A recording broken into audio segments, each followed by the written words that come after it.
Good morning and welcome to Artifact Live, episode 23. It still astonishes me every week that we've been doing this for so long now, folks. So thanks very much for joining me. The feedback from last week, where I had the vet and TV host Paul Ramos as my guest, has been tremendous. Paul really is an interesting chap, I'm sure he'll agree, and I'm looking forward to welcoming him back because we only really covered half of the story last time, so he's really keen to come on to continue that dialogue about how we can get scientific messages across using storytelling. So watch this space. We're looking at probably the end of March. So this week we're going back to comedy, and we're going to talk to the wonderful Jem. Now I'll introduce Jem properly in a minute, but it's something I'm looking forward to because I think comedy is one of the secrets of storytelling. So that's quite exciting. But now, as I said in the last two shows, I am very technology poor at the moment because I'm homeschooling. And so if you are going to join us on the chat, please let us know your name because I can't see it. I can only see your comments. So if you want me to say your name, I'd really appreciate you let me know who you are. But the second thing, and this is something that we're trialing at the moment. And I did this on Friday night on my live broadcast on Friday night about music, and it really worked. And it's called Open All Cams, and it's where I invite people to actually come onto the show and ask us questions on cam. Now I know it's terrifying, but it's an opportunity for you to actually ask myself and Jeremy Nichols some questions if you want. Now, I'm not expecting a flood of you to ask because it is quite scary, but on Friday night, I had one chap from Los Angeles and another lady join me from London. So it was really good to see four faces on the stream. So that's the two things that are happening in terms of the show this week. Now, other things that have been happening, it's been interesting. We've now started to build the membership of the Empathy Engine Facebook group. I'm not collecting emails. I'm not a entrepreneur. I'm not doing that. But it's starting to build. And so thank you very much if you're watching from there. I promise more unique material will start going in there. I've already posted a couple of keynotes in there that I've done in the last couple of weeks. And thank you for your feedback. Quite blown away by it, actually. And I'm feeling quite, I don't know about everybody else, but because of the last 6 months of just purely talking to the camera, it's quite funny and quite difficult personally going back to the keynote stage. So it's been interesting. Got a biggie coming up. So expect a full behind the scenes, how I pull together that. Looking at 3 locations for it, so it's going to be a bit of a challenge for me. So I hope you find it interesting seeing me making all my mistakes as I get to tell stories from the keynote stage. I've got a note here saying, "Hello, it's my first one." Who's that? Let me know who you are. I'm sorry, I can't see. So this is a symptom of my children having my 2 other laptops. So unfortunately, hello Joe, nice to see you. It's a symptom of the times, I think. Homeschooling. Oh, there's going to be some stories about that. Anyway, so without further ado, I'd like to introduce my guest. Now, I'm just going to bang him on because he's well able to introduce himself. But this is a fella that I've known for probably 2 years. The first time I saw him, he was on stage and he was utterly brilliant. So I'm really looking forward to it. We now know each other, we're mates. Oh, Charlotte, it's you, Charlotte. Hello, Charlotte. How are you doing? Thanks for joining. That's lovely. It's a shame we're not speaking about fairy tales this week, Charlotte. Maybe next time. So Jem is a character and a very clever one at that. And so I'm really looking forward to talking to him. So without further ado, I'll just put you on, Jem. Here we go. Jem, welcome to the show. Hello. And when you say I'm a character, I should point out I am a real person. I'm not like Alan Partridge. I'm not like not like Google behind me that's created this character called Jeremy Nichols. I am a real person. A real person. Do you know the first question I'm going to ask you, Jem, even before I ask you to introduce yourself, because I'd like you to do that. But one of the things that I noticed, I've got it here as a caption actually. One of the things I noticed on your website, now let me just get to it here because this is quite a nice one. You say this on your website. He's a humorist, which means he's funny, but he's not a comedian. Huh? What does that mean, mate? What do you mean by that? Yeah, so a humorist is like a comedian, but not quite as funny. So it's almost like a disclaimer. Like we can't guarantee that he'll make you laugh, but he's certainly going to try. That's what it means. No, I think the difference between a humorist and a comedian is a lot of corporate audiences wouldn't book a comedian because they'd be worried that they'd be funny, but they'd offend people. And a humorist won't. So a humorist is a little bit more responsible. It's like a grown-up comedian. That's what a humorist is. Right. Okay. Yeah. I did wonder when I saw it. It's weird because people never know how to spell it, because humour, we have a U in humour, don't we? And the Americans don't. But then when we make it humorist, we take the U out. So it's all a bit confusing. So like English the worst search term ever on Google, be calling yourself humorist, because people don't know how to spell it. But yeah. So I'll tell you who I am. My background's broadcasting. So I was a news reporter for the BBC and presenter. I used to present The World Today on the BBC World Service. I commentated on a lot of live football for BBC Radio. And alongside that, I've always worked as an after-dinner speaker, as a comedian, and as a compere, doing humorous stuff at award shows. So I've always had a very sensible head and a very funny head. And now I teach companies how to use humour in their communication. So I'm like a talk tickler. Talk tickle, I love that. So I have a service called Tickle My Keynote. People come along and they say, here's my talk, can you make it funny? And then I'll spend a week on it and I'll send it back and say, there you are, there's 30 funny lines in it. But not jokes. That's the big thing. You don't want jokes, you want funny lines. What's the difference, Jim? So a joke is three men going to a pub, right, like that. Yeah. And instantly people think, oh, it's a joke. And they fold their arms and they think, well, the problem with telling a joke is they think, will I get it? Is it funny? Is it going to upset me? And as soon as you know it's a joke, it kind of puts you on your guard. Whereas if you just chuck a funny line in, so you might be giving one of your talks and then you just put a whimsical line in, and because they're not expecting it, it'll make them laugh. So it's a funny line is like a joke that you don't know is going to be a joke at the start, and so it doesn't put pressure on the audience. Because if you do a funny line, then they don't laugh. It doesn't matter because they've still had the message of your talk or the story or whatever. But as soon as you say it's funny, it's like, oh, I'm not sure if I'm getting it. Right, okay. And remembering the theme of this show is storytelling. And we had a comedian on before, a chap called Peter Edge, who I think you probably know. And Peter tried very much to give us some tips and techniques that you could think about in terms of how you could structure a story to make it humorous. And he talked about callbacks, coming back to, planting a seed at the start of a story and then coming back to it. How is that? Obviously, that'll be a technique you use, but is there any? Could we explore how you would do that? How would you take a story and make it more engaging by inserting humor? What would your approach be to that? I mean, where does one start with that, Jim? So Peter's the former policeman from Liverpool. Yeah. Liverpool is like one of the homes of comedy. They just, all Scousers are funny. Just instinctively they've got it in them. Yeah. Yeah. He does brilliant. I mean, he does a lovely long story about his wedding and how the wedding photographer was a scene of crime photographer. And he just takes it further and further. So what I recommend you do with the stories, you start off with, if you're reporting something that's actually happened in your life, start off with what really happened, and then think, what would make it really funny? So Peter obviously did get married, and as I understand it, his photographer was someone he knew from the force, but he was a scene of crime photographer. And then he thought, what would be funny? So you start thinking, right, so scene of crime photographers, they draw white lines around things, So someone that wasn't in the picture, they drew a white line around, and that becomes the funny thing. So you just start with what really happened, and then think, but what would be funny about that? And how you start making things funny is it might be like a fish out of water type thing. You think, how many funny films are someone put in a situation where they're not used to it? So you just got to go deeper and think, what would be funny about that? And it might be something that's really small, and if you make it really big, that would be funny. Or if it's something like a global event, by making it a local event, that would make it funny.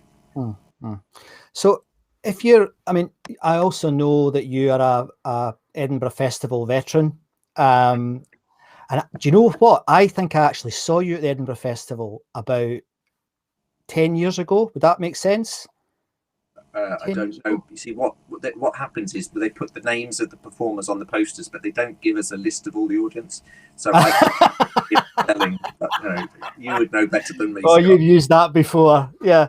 But but I'm sure I did see you there. But the other thing that I'd like to come back to that construct piece about how we put together a funny story from a real event, and I've got one I'd like to share with you. But how on earth? I mean, I love comedy, but I'm not. I don't like funny shows. I don't like sitcoms. I don't like funny films. But I love live comedy. I always have, and I'm a big George Carlin fan, and I like the sort of I guess you would call them rational humorists who are in that sort of space. But one of the things that I always in utter aghast at comedians is how they can stand up or sit down, depends how you deliver it, in front of an audience that can sometimes be pretty hostile. How do you do that? I mean, how do you cope with that? Because that to me is an extraordinary skill that I don't think many. I mean, okay, some musicians maybe have it, but I think it's even harder for comedians. It's like, make me laugh. You know what people are like. How do you develop that backbone? Yeah. So, hopefully it is a skill that I do have, but it's also a skill that sometimes deserts you, and it's very hard to tell where it's gone. So, right. For example, you said about being in the space, and actually my venue at the last Edinburgh Fringe, which was 2019, because we didn't have one last year, was actually the space at Surgeons Hall, which is a place that you know really well.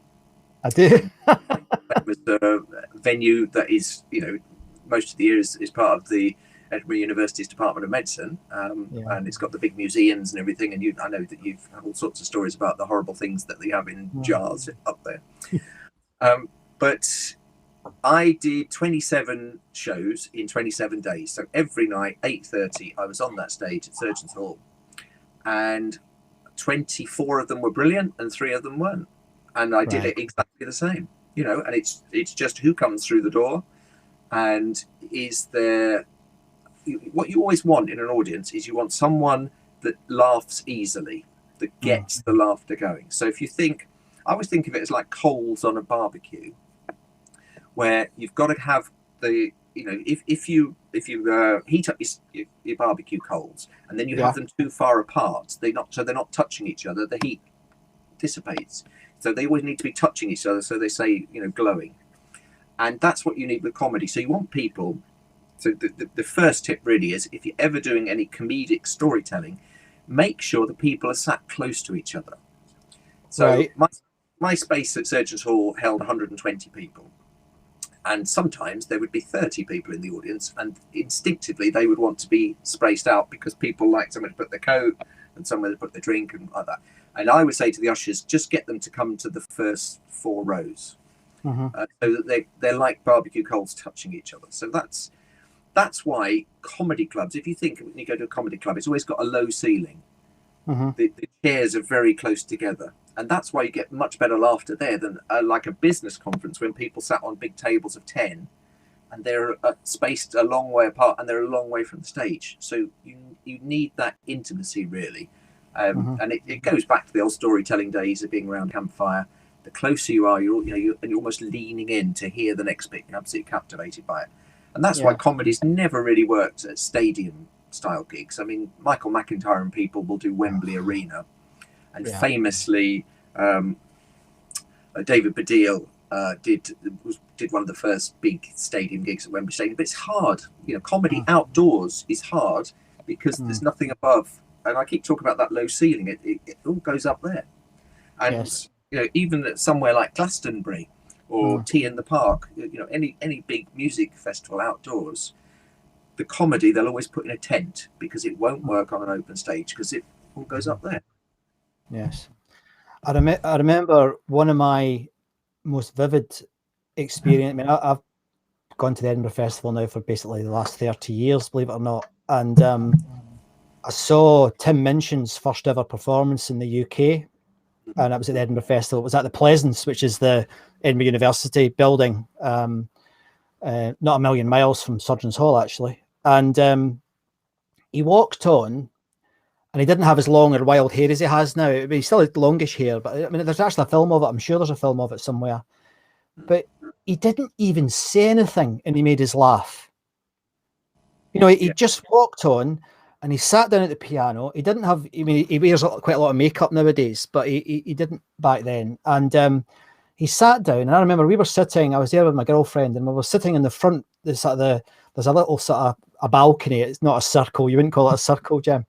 There's a little balcony, and I'm looking down at him, and he was hilarious even before he started to speak. That physicality, can that be learned?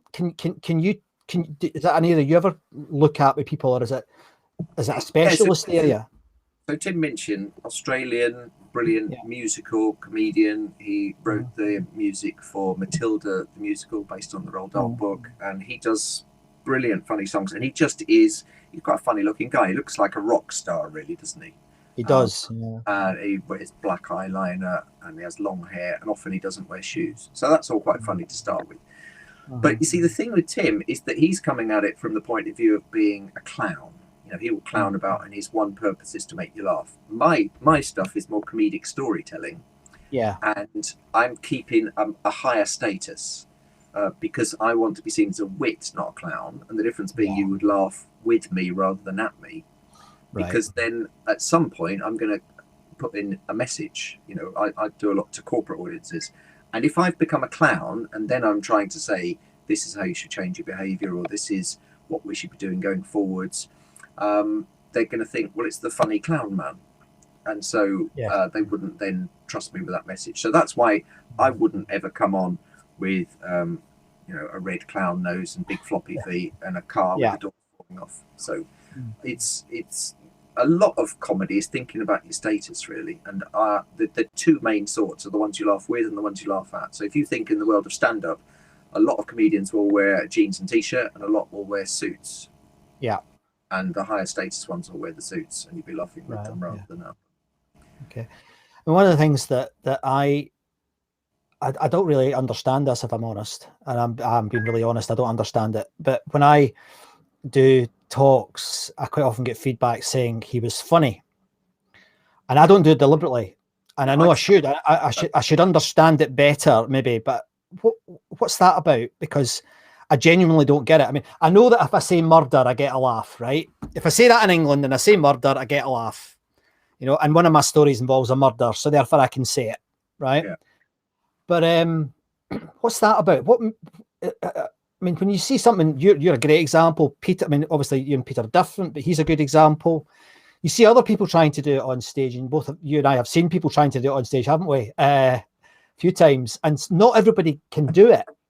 What is that? I mean, I think it's like a magical thing. It's almost like a secret sauce for a speaker, but also for the written word, which I'd like to come back to. But is there anything there that we could practice, or, you know, because I know there's people on the call right now who are trying to be better and more engaging at not just at speaking, but at telling story. They're more storytellers than what we are, professional speakers. Is there any advice you could give them about that sort of thing? Or is it just some you either got or you don't have? Right. So I think the first thing to do is you need to mine your life for stories, and then start making lists of stories. So I use Evernote on my laptop, and I store away all my stories. But before that, I just got loads and loads of exercise books, probably about 100 exercise books with funny thoughts that I've had over the years about things, and then I'll go back to them. But Evernote is way much better, or Microsoft is it OneNote or something, and you can just put searchable terms. So I might think, well, I said something funny, I was speaking to some lawyers once, and I'll just put lawyers in, and I'll find some things about lawyers that I've said in the past. Okay. So let me I feel like I need to do a story now, if that's all right, because the trouble with doing theoretical stuff is that it's a bit like dissecting a frog to find out how a frog lives, and by opening it up, the frog dies. And that's what happens when talking about comedy. It gets very, very earnest.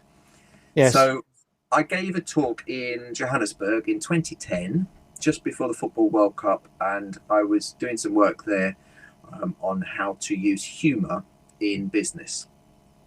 And it was to a group at the Emperor's Palace Hotel in Johannesburg. And I was wearing my favourite suit, which I was a little bit too big for. I'd put on a little bit of weight. And my wife says, you can't wear that suit for this speech because you're too fat. And I said, no, it's my first big She's very supportive. It's my first big gig in South Africa. I'm wearing my lucky suit. Yeah. But I was a little bit too fat for it. And the trousers were getting very tight across the pants. And as I bent down to plug my laptop in to get the slides, my trousers split at the back. And there was a split about that much. Oh, dear. About 8 inches. So I thought I'll quickly go and change. But the guy was literally saying, and now please welcome from the United Kingdom with a talk on how to use humour in business, Jeremy Nicholas. I thought, I've split my trousers and I'm giving a talk on humour. So I came out and I literally went side to side like this for the first 5 minutes, like a space invader, because I didn't want to turn my back on them. And then I thought, right, I'm going to show them some slides and I'm going to turn and they're going to see. So I said, now, the thing is, the worst thing that can happen when you're giving a talk on humour is you split your trousers. And there was and then I said, and that has just happened. A little bit of laughter. And then I said, no, really it has. And I turned around and showed them, and you could see my red underpants through my navy suit. And that got the biggest laugh. And to be honest, this talk on humour had never gone this well. So I then gave my half an hour, you know, with my trousers flapping open at the back. And at the end, I said, are there any questions? And this big South African guy stood up at the back and said, now tell me this, do you always wear those trousers for this talk? Like I packed a pair of comedy trousers, and this was all part of the act. But it wasn't. Dear. I had literally just split my trousers. Right, so let's just dissect that. That is a story really happened. It was 2010. I was at Emperor's Palace, Johannesburg. My trousers did split, and I did tell the audience what happened. And the guy did say, tell me this, do you always wear those trousers for this talk? Now, but except that he was joking. I think he realised what had really happened. But what makes that story more entertaining, I think, first of all, is the jeopardy of it. Like, oh, what's he going to do? How's he going to get out of this? Then it's quite, we laugh at anxiety. It's like, oh, the poor man, oh, crikey, what's he going to do? Then there's the funny accent. And then there's the call back at the end. Now, tell me this, do you always wear those trousers for this talk? And it helps that I'm so frighteningly good at doing the South African accent. You are good at it. But there's a reason for that. It's because my wife's South African. So the thing is, anything in South African sounds a little bit like you are in trouble and you've done something wrong. And I think that's because during the 80s and 90s, during the apartheid years, Hollywood would always give the villains South African accents to kind of make a political point. So when I first met my wife and I talked to her on the phone, I thought, she's some kind of villain, but she's not. So what I'll always do is remember what really happened and then put in bits just to emphasize the humor of it. Right. But as soon as you start going too surreal and start saying things that didn't happen, then people are going to stop believing, so is all of this made up? Yes. I have seen a few, mainly inexperienced people standing on the stage and frankly telling a joke that they might have heard Billy Connolly tell or someone else that's good at it like Jeremy Nicholas, and it just falls flat. And there's nothing worse. I mean, I have to say I had a personal experience with this. I was asked to do an after dinner at it was a KPMG event. I worked there at the time. Jeremy, I was so bad, man. I mean, I was terrible. I mean, I've never done it since. I'd never do it again because it was like, well, maybe I would do it again. But I remember standing up there with 250 people in front of me. They were all pissed, and it was Christmas, and the partner had put a fortune behind the bar, so we were all drinking whatever, and I was terrible. And I think if I had any balls, I would have kept up and tried to do it again and again. But I had such a bad, and they were all cheering me at the end, but it was terrible. It was not funny. It was funny because I was so bad at it, if I'm honest. But anyway, it's don't try too hard. That's one of my big bits of advice to people. But don't look as though you're trying to get a laugh. Yes. But look as though just incidentally you've just thought of something, and it might be funny. So I did a KPMG gig once, and I remember my opening line was, I've never done a gig for KPMG before. In fact, I don't really know what you do. I mean, I know you make those KP nuts. Okay, so there's that. So a little bit of laughter because it's, does he really not know what we do? We're massive, then it's just a cheap joke about KP nuts. And literally, that was something that just occurred to me when I was on the tube from, I live in southwest London. I was on the tube on the way into central London for this gig, and I just thought, KPMG, KP nuts. Right. Excellent. It's just a stupid line, isn't it? It's not even a joke. There's no thought really gone into that. But those ones go down better than ones where you sound like you've got a well-rehearsed, honed thing, because particularly with British audiences, as soon as you look like you're trying to be funny, people are like, oh, he fancies himself. Right. But if it looks like you've just chucked it away, then they like that. It's like they like it if you look like you just made it up. And so the big thing is look like you just made it up. Right. So I once did some filming with Matt Lucas and David Walliams, the Little Britain guys. I don't know if you don't really like sitcoms and things. But, I've heard of them. I know who they are. I've never seen Little Britain. Never seen it. Right. Okay. Well, it's hilarious. Right. Okay. But it sounds like it's not for you. But they did a stage version of it one year, and it's good. And I did some behind-the-scenes filming with them and interviewed them, and then went to the show at the Theatre Royal Nottingham, and it was brilliant. They did all the characters. So if you've not seen Little Britain, there was lots of catchphrases. Like there's one, computer says no. I've heard of that one. Yeah. Yeah. So that you actually, if you do watch the series, you'll find lots of things that people in real life have said to you. That's where they've come from. Right. Okay. Computer says no, which is just someone who just taps away on a keyboard and then just denies whatever bank application, loan, whatever. Yes. Anyway, and then there's another one about these two men dressed up as ladies, and they go, "I'm a lady." Have you ever heard anyone say that? I'm a lady. Right. All of these catchphrases. I went to see them at the Theatre Royal Nottingham after filming with them all day, and they did this routine. And at one point, David Walliams went wrong, and Matt Lucas just teased him and would not go back on the script for about 5 minutes. He kept sort of taking the mickey out of the fact that David Walliams had gone wrong. And it was the funniest bit. And on the way out, everyone was saying, wasn't it brilliant? But the funniest bit was when they went wrong, and then all of that riffing was great, wasn't it? And then I liked the show so much that 3 weeks later I went again in London with my wife, and guess what? That 5 minutes went wrong exactly the same place, and they did exactly the same 5 minutes of ad-libbing, because it wasn't ad-libbing, it was scripted stuff. But what must have happened is that at some point it had gone wrong, they'd riffed on it, and so that's what, whenever I'm coaching people on how to deliver funny stuff in serious talks, I always say, if you ever ad-lib something, always have your phone record every gig you do, and then think, why did they laugh there? Oh, right. So now I'm going to say that every time at that point, as though it's an aside or an ad lib.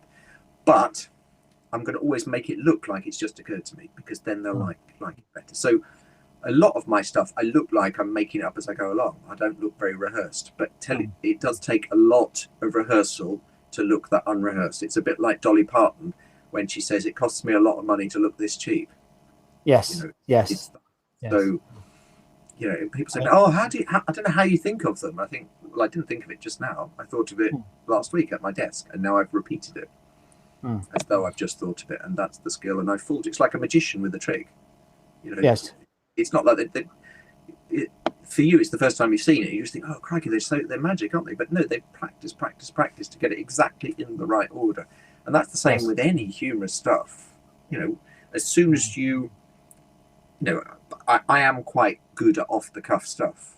I am quite naturally witty, but I work really hard at making sure everything comes in the right order. And that means that you get to the end of, you get to the funny bit, like at the end of a sentence, and you stop and you pause and you wait for them to laugh. And so many people in a story will put a funny little bit in the middle, and you think that should be the end, and then they'll say a few extra bits, and people will stop laughing because they'll lean in because they don't want to miss the next bit. You have got to choreograph it. So naturally try and, start with the story, put some funny bits in, and then choreograph and think, what order should that come in? I'm going to pause for a second. I've got a whole range of other questions I want to ask you about the why, but just to remind everybody, hi, my name's Scott McArthur. Welcome to Artefact Live, where we look at the art and science of storytelling. I'm just going to pause and look at some of the comments we've got here, Jem, if that's all right. We've got who we got? We've got Simon McGlone here. Now Simon works for Felber.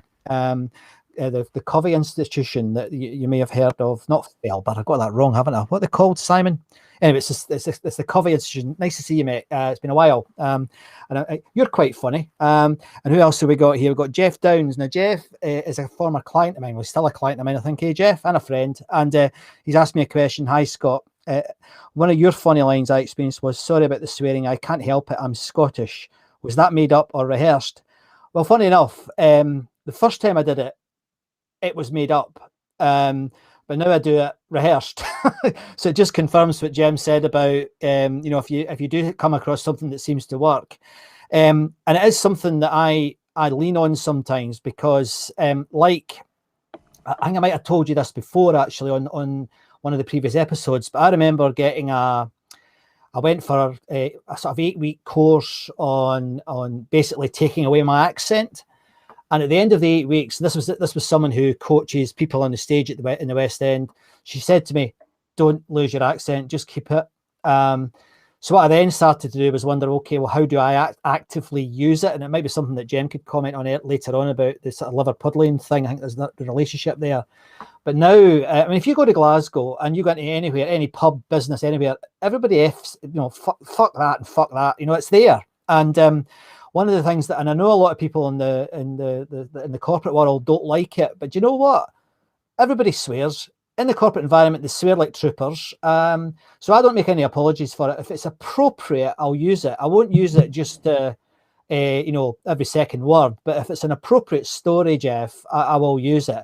And I'll give myself a little bit of an excuse by saying, oh, by the way, I'm Scottish. And the Irish do it as well. I mean, if you ever get you fly into Dublin Airport, you get off the plane, and you get in a taxi, the first thing the guy will say, fuck. And it's usually feck or whatever. And then he'll use the C word as well. But even the C word in Glasgow now is a term of affection. They actually say, and I'm not going to say it because I'm not that keen on that word, but they say, how are you, yuck? They'll actually say that to you, even if you don't know them. So if I was speaking in Glasgow, certainly at a public event, I might think about it. I'd probably use the F and the B word rather than the C word. But yeah, it was luck the first time I got out of a hole with it. Thereafter, Jeff, I used it as a sort of a humorous hook, if you like. There's a feedback here, Jem, saying, this is from Simon, saying, practice till you get it right, then keep practicing until you can't get it wrong. Does that resonate? Yeah, so what I'm interested in that is he's written it a text, and so it's the S and the C. And I'm thinking, in my mind, is practicing, shouldn't that be with an S as well, the practicing bit? Because it's the verb rather than the noun. So yeah. Thinking he kind of has got it wrong. Yeah, no. That's some feedback for you, Simon. That's feedback on your text, Simon, that you've... See, the thing is, Americans have it easy because it's C all the way with them, but we have S for verbs and C's for nouns, don't we? Yes. So, yeah, no, that's absolutely right. You're absolutely right, Simon. Just keep practice till you get it absolutely right. Oh, and Simon's fessed up. He says, yes, oops. And he spelled oops correctly as well. That is how you do it. But I think with the thing about, sorry, I'm Scottish, I can't help it. And that was just something you did, and now you do it all the time. Most people, I would advise, and you'll see this a lot, particularly with stand-ups, if there's something about you that instantly the audience is going to notice straight away, you need to be down on it so that they can't then have that as a heckle against you. So Jo Brand, one of the first women comedian on the alternative tour at the Comedy Store in the 80s, and she was a large lady, and she knew that they would go, "Oi, fatty!" Some drunk bloke would shout that. Yeah. So she would be standing by the microphone stand with the thing. She'd say, "Hello, I'm Jo Brand. Oh, sorry," and she'd move the very thin microphone stand out the way and say, "Ah, now you can see me." And instantly, she's then got the high ground. She's made the joke that she's a little bit chubby, and that's fine. Phil Judas, he always used to come on by saying, "Two fat blokes went into a pub. Me and my dad, we had a great night." Okay. No one can then heckle him about his weight. And Bill Bailey always used to say, "I know what you're thinking. Meatloaf, look-alike, regional winner, Bristol area, 1978." And it's like, because he's got long hair and he looks a bit rocky. Yes. And the instant thing about you, if you were speaking anywhere other than Scotland, would be, crikey, he's got a very strong Scottish accent. So you just need to identify it to get them on your side. And it's like, oh, he doesn't mind having a laugh about it. He seems like he's right, okay. It's interesting that, because the other thing that's also interesting for me in terms of that, when I go home, I get told I've got an English accent. because I don't use vernacular. I very rarely now use vernacular unless I'm, doing a murder scene or I'm talking about, rugby and I talk about a stramash and everybody looks at you and go, what's a stramash? So you can then have a dialogue with them about what that, the difference between Scotland and England, etc. It's quite funny, but okay. Can I ask you? Sorry, when you said you'd had elocution lessons to get rid of your Scottish accent, my instinct thought was, well, I do hope you got a refund. You haven't. Yes. Haven't lost well, no, it got to the point where, I could say murder and I could say murder, and it just sounds ridiculous. It just sounds ridiculous. So what she taught me was to slow down. I think that was the main. It wasn't really elocution. It was mainly it was voice coaching she was giving me, Jem. It was more of a how to, because I'll tell you the context. The context was I was speaking in Paris and I had 10 keynotes to do over the space of 20 nights. And I had to make sure that, because some of the Parisians, they're a bit like some of the English, they're a bit up their own arse, and they'll pretend they don't understand you. So you've got to you've got to do your best to make it understandable so they can't fire that at you. And it was quite a political environment that I was working in at the time. So I was just doing my best to mitigate any flack, really, because I didn't want my client getting any abuse. So that was the reason for it. But yeah, you're right. I now, when I'm speaking live, I usually on camera, if I'm doing something, to a client, I have a post-it on my camera saying slow down. I've got to, because it's part of the problem with Scottish people. I can only assume that the sticky has fallen off that post-it today. Well, this is a live broadcast. Thanks very much.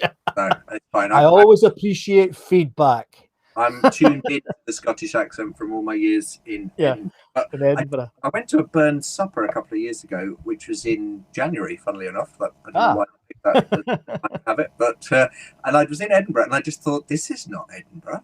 It's really cold, and I realised I'm always in Edinburgh in August. And yes, Burns night, is sort of January 20 something, isn't it? 25th, yeah. 26th, is it? 24th? I don't know. 25th. 25th. Well, there we are. I was one either way. Yeah.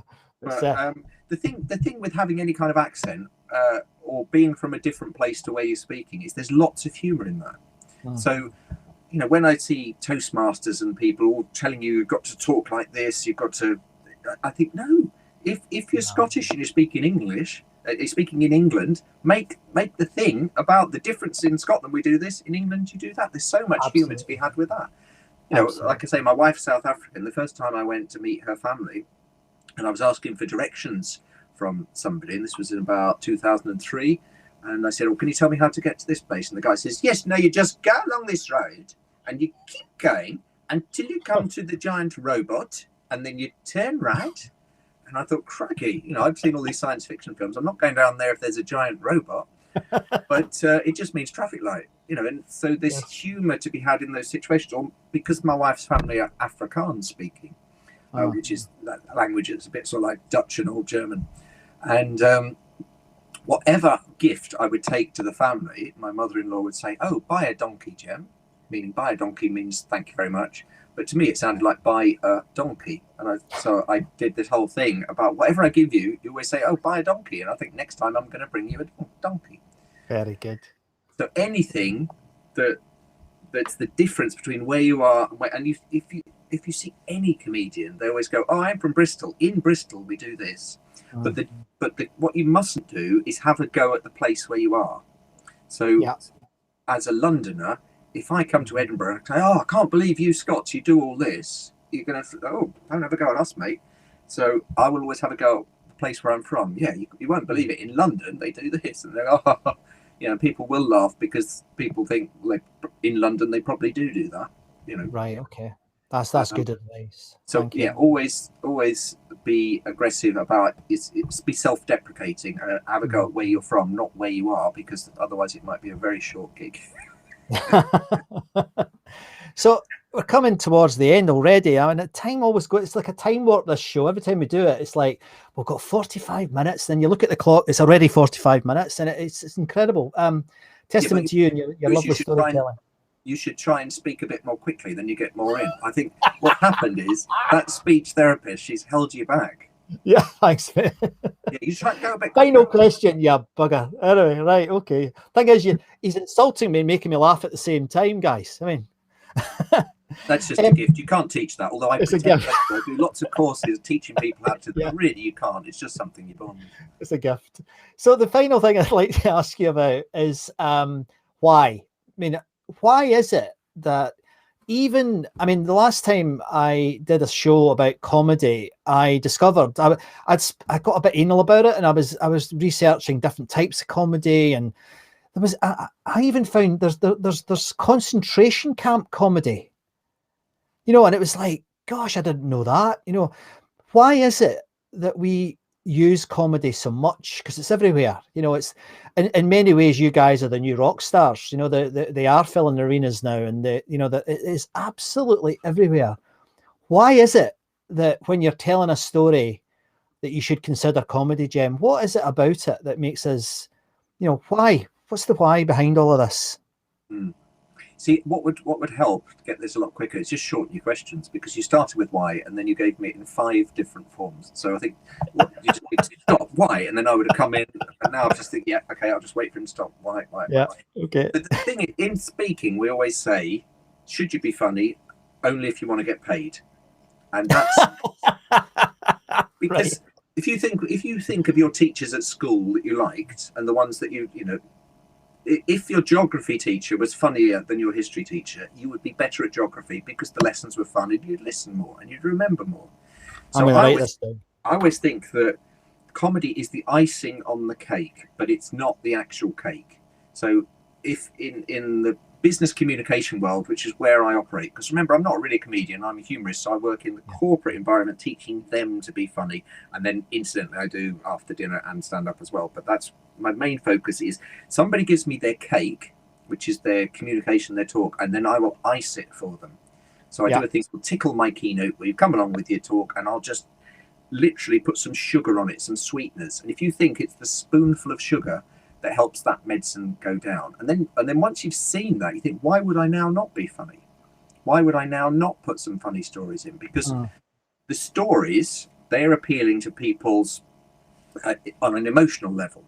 So it's and this is not new stuff. 2,500 years ago, Aristotle was talking about ethos, logos, and pathos. You appeal to their head, their heart, and their gut. And in so much, when people are telling stories or doing any kind of speech, they're just telling us facts, and they're just appealing to our heads.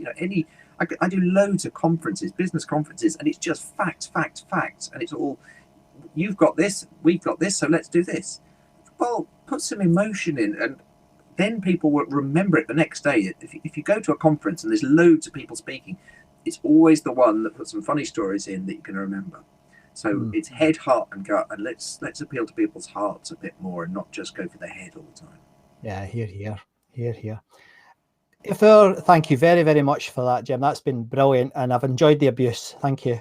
That's all right. Always get that. I think I'm a little bit annoyed because of the rugby at the weekend. I think that's riled me up. Thanks for not mentioning it. But I live in Hazelwood, just near Twickenham. We're in the parking area for Twickenham Rugby Ground, and usually England Scotland would be a massive thing. And then I do feel for you, that you did have this first win at Twickenham for 38 years, I think it was, and there was no one there. So actually, technically, I think it probably didn't happen. It's like the moon landings. So I don't think that even counts. Theory. You're a QAnon fan, are you? Oh dear. Yeah. But no, thank you, seriously. And the one thing, I tell you, it pisses me off, the Scotland-England game. Everybody, particularly my English friends, are going, no, England played badly. No, they didn't. Scotland played well. It really, really annoys me when we wipe the floor with them. And somebody said, oh, England would get beat by Italy. No, they wouldn't. They got beat by Scotland because Scotland outplayed them. I mean, it really, the media, when you're abroad, when you're a foreigner, you're living abroad and you have to put up with that stuff. It's really, really frustrating. Anyway, so thank you. And is there any way you could let us know, Bill? I know you'd like to let us know how, if somebody would like to get in touch with you, or procure you, and I've got your website here, Jem, I can stick that on for you. Is there anywhere else that you could point people to have a look at your material or see what you're up to? Yeah, so jeremynicholas.co.uk, that's you don't need that humorous bit in, because there's the tabs on the website. So just jeremynicholas.co.uk. That's fine. And there's loads of videos. There's over 250 videos on my YouTube channel, which is linked from that of me either being funny or explaining how to be funny. Right. Okay. And I do 4 times a year. I do an online group program teaching people how to be funny, but not to become a comedian, but how to use humor in stories and business communications and best man speeches, bride speeches, and like that. I do it 4 times a year, just limited it to that, and it's called Talking Funny. It's an online program with 12 videos to watch, 6 exercises to do, and then we have 6 live Zoom calls where we discuss the material, and there's an online mastermind group. So if anyone fancies doing that, in lockdown, that's just been phenomenal, because as a speaker, all the big conferences got cancelled, and I've had loads of work through teaching people how to do this. And then so that's the easy way if you want to be. That's the hard way if you want to add humour, is that I'll teach you how to do it. That's like teaching you how to speak German. And then the easy way, which is me just translating it into German for you. I'm using German as a metaphor for comedy here, and that's Tickle My Keynote, and that's where you send me a talk and I'll make it funny for you. And that costs a bit more, but that's easy. And then I'll give you advice on how to deliver it. Oh, very good. 2 options. Good. I don't know why I keep talking about Germans, because they're not especially funny, but I've got a guy on the current program. I've got a German on there, and he is hilarious. Right. And so it was last Thursday. It was the first one for the group that I've just started, and I had 6 people on it. And you would not believe it. The first one was an Englishman, second one an Irishman, the third one a Scotsman. So it sounds like a joke, doesn't it? And then the 4th one was a German. The 5th one was a Welshman, which in one of my lessons, I talk about how when you have 3 men going into a pub, say Englishman, Irishman, Scotsman, you never need a Welshman, because you only ever need 3 to set up a joke, because it's normal, weird. You don't need normal, weird. There's the first one sets up something, the second one reinforces it, and the third one subverts it. But if you have 4 people going into a pub, you by the 3rd one doing the same thing, you think, no, that's not right. And then the 6th one was an Englishman again. So it honestly was just like having a big joke. Very good. I didn't know you did that. That's slightly embarrassing. I should have known that. I didn't know you did the online training. Yeah, well, clearly not. Obviously, I think it's obvious to everyone that you haven't had any at all. Excellent.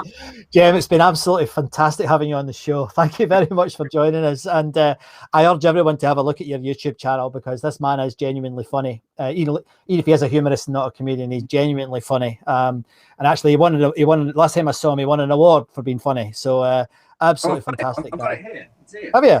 I know you like your artifacts. I like my artifacts. Yeah. It's a chwech. It's a Scottish thing, isn't it? A chwech. It's a chwech, folks. Yeah. And it says it's the Kenny Harris Badger of Honour for comedy. And Kenny Harris was a brilliant Scottish comedian. Brilliant. And shout out to him, because he was a lovely man. So thank you very, very much. You've certainly made, and I've really enjoyed the abuse. That's been the best bit. But I think for the audience, there's been some real things for them to think about in terms of taking them home, and using them for their own stories. So thanks very much, Jem. Been a pleasure having you on the show. Thank you. Thanks a lot. Take care. So I hope you enjoyed that as much as I did. Jem is fantastic, and I think the thing that he's got that others have not got in that space is he's got the sort of understanding of it to a depth that he can actually share it with you and get you using the humour in your own stories. So I hope you enjoyed this week's show. I certainly did. Next week, I was originally going to be doing something about social care, believe it or not, because I've been working with some people in that space where they're trying to use stories to affect social change. But unfortunately, my guest has had to move the sessions. That's fine. So I'm still wondering what I'm going to do next week, but I'll let you know shortly. I've got an idea, and I think it's probably going to be about rites of passage next week, and how we can use stories to talk about how we experience growing up, etc., and how important it is. But don't hold me to that. I'm having to think about it, but that's my plan for next week at the moment. So still early days. So I'm going to finish as I always do, really, and I'm going to leave you with this challenge. The thing about storytelling is that although some people think that, they can't tell stories, I actually believe we can all tell stories. And something that I would like to see more people doing, particularly in the corporate workplace, is, what would the non-corporate workplace be? I guess that would be the public sector. But in the workplace, I'd really love to see much more humour. And because I believe what I see in this slide, that stories can change the world. So thanks ever so much for joining me this week again, and I'll see you next week. My name's Scott McArthur, and thanks very much for listening and watching Artefact Live. See you later.